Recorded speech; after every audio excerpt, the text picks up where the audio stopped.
Casa 350 by BLOCO Arquitetos in Brasília, Brazil. The project started from the demand for a house that could be built in the shortest possible time.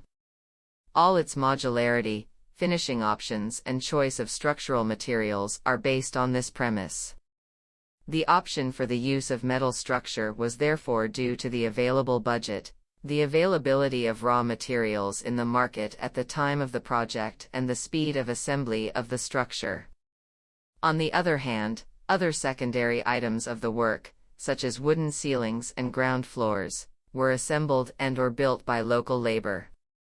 Thus, the Casa 350 project combines a predominantly prefabricated construction with small sections built in an artisanal way.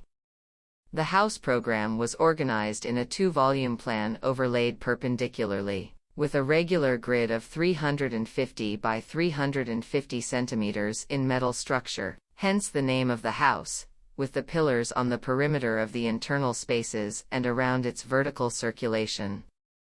The social and service area is located on the ground floor volume, with its two longer sides facing north and south, where the pool is.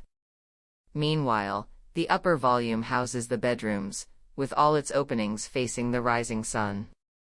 Two sections with 7-meter cantilevers at each end of the upper floor create covered areas on the ground floor that serve as extensions of the balconies, social area, and/or car shelter. Motorized, retractable, and translucent awnings were positioned in all open spans. They allow control of natural light entry and adjustment of desired privacy.